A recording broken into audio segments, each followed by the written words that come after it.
Bem, agora vamos aprender a extrair o nosso normal map e o displacement map. Bem simples.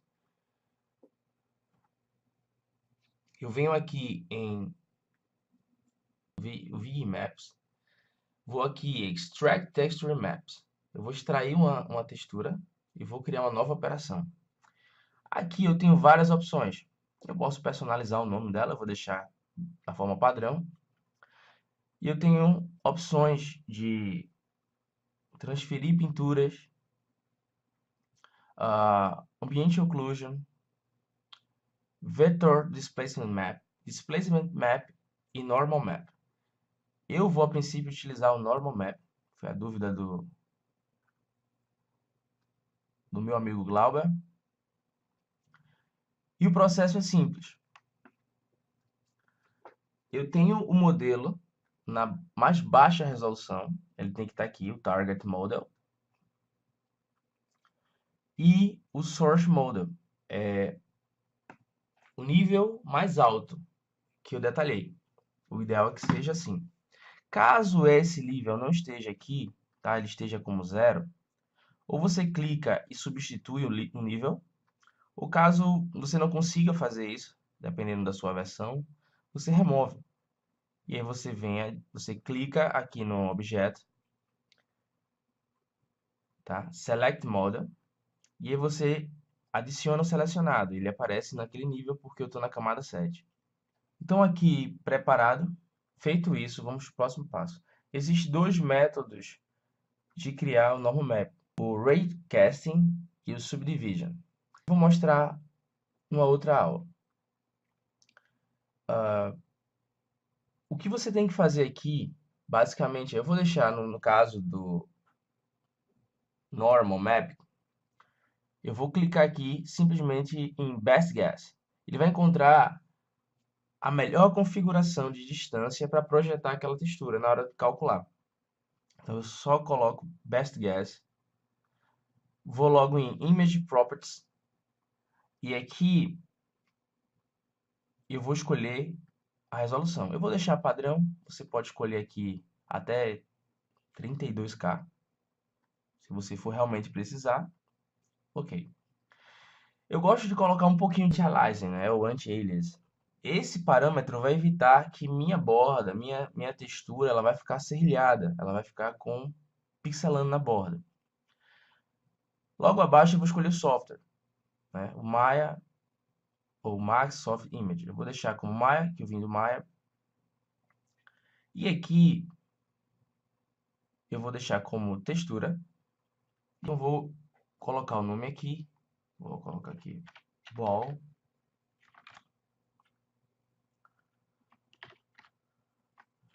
Normal Map.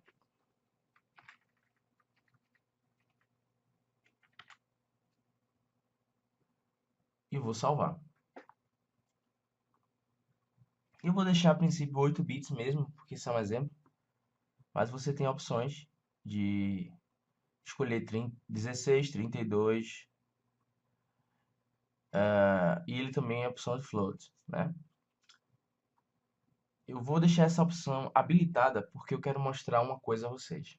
Então eu vou apertar o botão de Extract, vou extrair o mapa. E agora é um processo que ele vai calcular,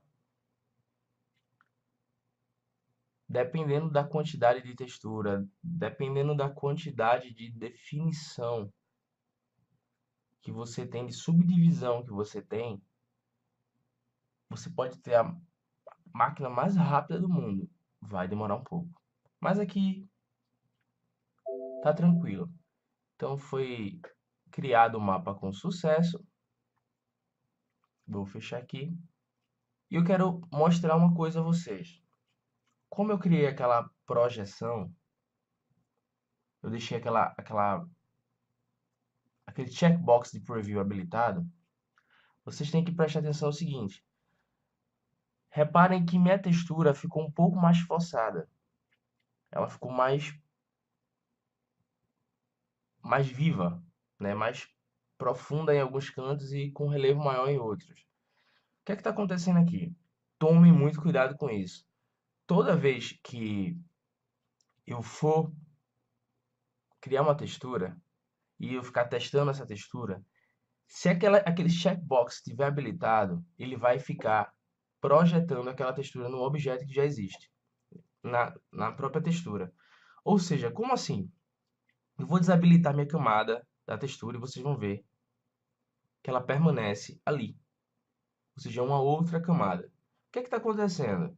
Simplesmente, está aqui na aba de Paint, ele está pegando a textura que ele acabou de gerar e está projetando como normal map em textura.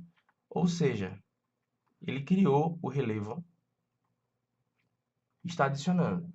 Se eu não quero, deixa quieto, desabilita. Ou você desabilita lá no preview na hora que ele for gerar. Vou fazer agora, eu vou habilitar minha camada anterior para poder gerar o meu displacement map. Vamos criar uma nova operação. Eu poderia usar a mesma operação, mas caso eu precise mexer novamente no normal map, eu não tenho necessidade de refazer tudo. Então eu vou criar uma nova operação, vou escolher displacement map.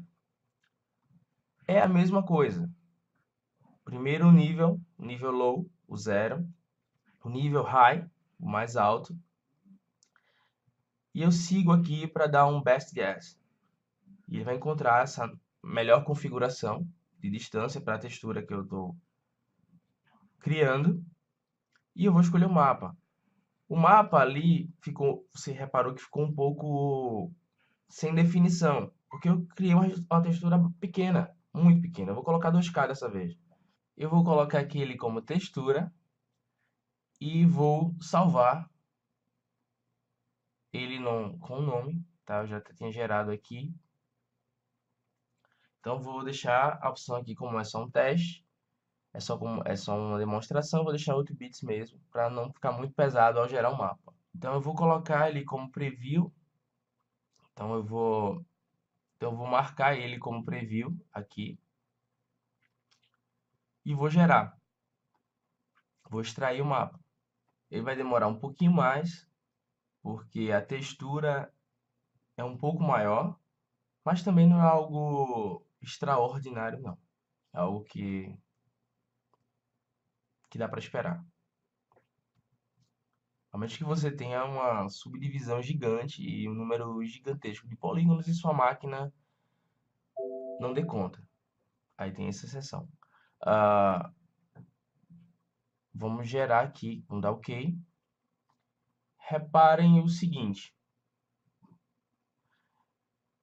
que foi gerado, vou tirar aqui, ele gerou aqui é o original, e ele criou o displacement map, mas está muito claro, mas está claro e muito ralo, na verdade.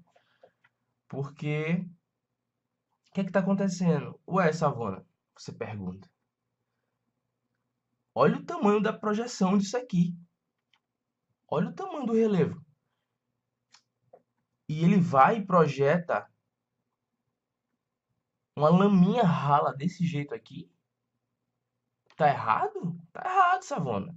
Não, cara, não está errado. Veja só. Ele está colocando o mapa de displacement map, que é branco e preto. Na verdade, é cinzentado, né? Na escala de cinza.